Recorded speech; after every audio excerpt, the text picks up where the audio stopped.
I want to thank you very much for honor of giving us a lecture last night. Very inspiring, and of course for us the timing was miraculous that we could have you lecture only 2 days after you received the Pritzker Prize.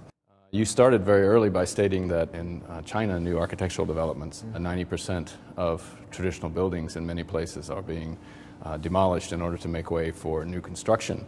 You, in your work, have tried to find a way to endeavor to counteract this by, at least initially, using materials from some of these demolished buildings as a way of crafting the fabric of the new buildings. And you called it a poetic of construction with recycled materials.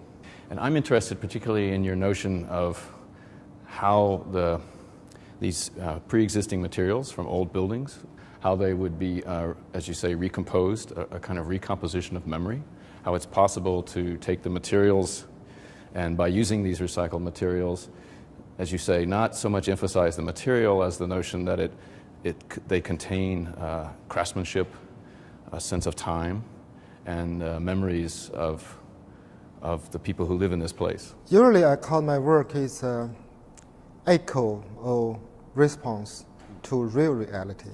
What happens in the reality, I see it, I should do some response. I'm not just a professional architect that just do my work. I don't care what happened just out of the windows. Yeah. So another side, because I have experiences, in that time I do many small works, renovation to the old buildings. Yeah, it's very important to me. I asked, for example, they have a traditional wall, bricks wall, tiles wall. I will ask the question, who living here originally? Who touched this wall? You have many things here. So it's not just about materials. It's also about some people's, they touch it, they have some memory. Some people, they have the memory here. So I think it's more important than just talk about material. Of course, material also important. Usually in China, the architects, they just drawing, talking, and the material is after design, and they think about, oh, we use this material, another material in the market, like some production.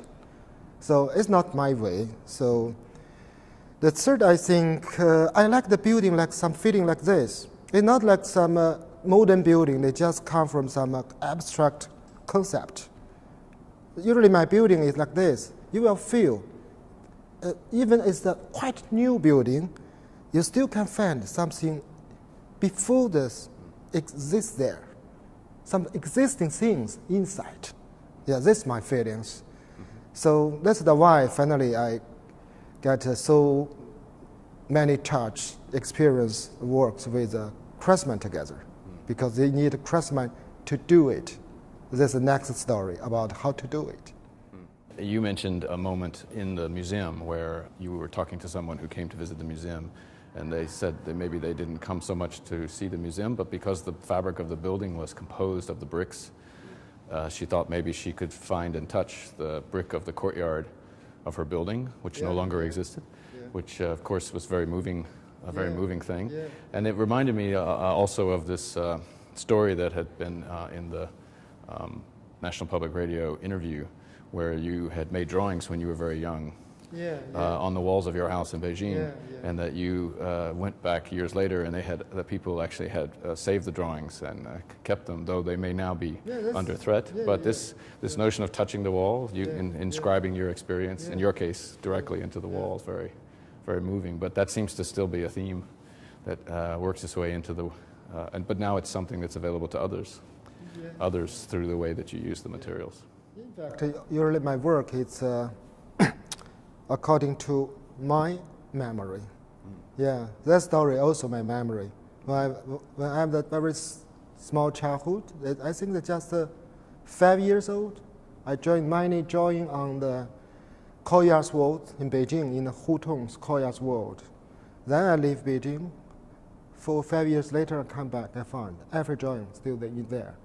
My neighborhood, there's a grandson, grandfather, grandmother, it's neighborhoods, they keep this, preserve it. Don't let any children to destroy. They say it's Wang stealing, so we shall keep it here. So it's a really good feeling. It's, for example, in the Xiangshan campus, it's also about memory. Yeah, when I'm in the childhood, it's a Counter-Revolution times in China. The school stopped. The students go back to home. Just a teacher in the campus. So every teacher become a farmer. Then they plant in the old campus, and the children also join the labor. It's really interesting things. For me, it's very happy. So it's finally I designed Xiangshan campus. Apart from the building groups, the dialogue to the mountains. Between this, I keep a large amount farm field inside the campus. This is my memory. What would your advice be for your colleagues in the West working in China today? Don't be influenced by some popular trends. That's our way.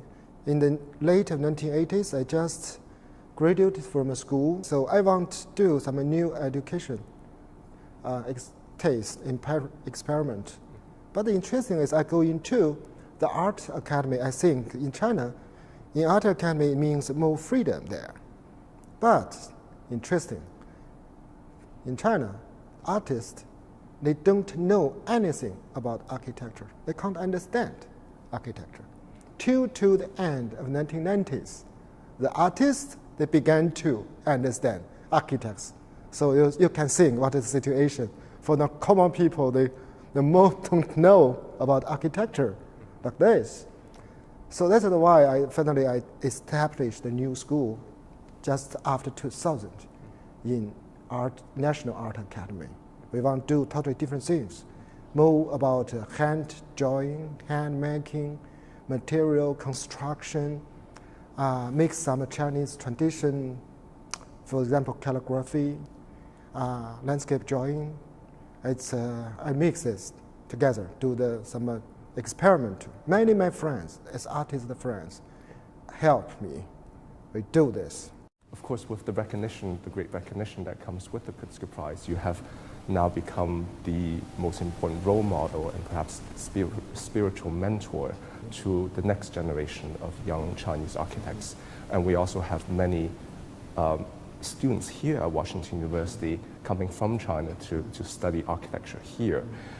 What do you think would be the most important lesson I think they can draw from your career, from your architecture, in finding their own paths, their future directions in this vocation of architecture they have selected for themselves? I think it's very simple. It's to looking for their way by themselves, keep independent spirits, and insist long time enough. They will be successful.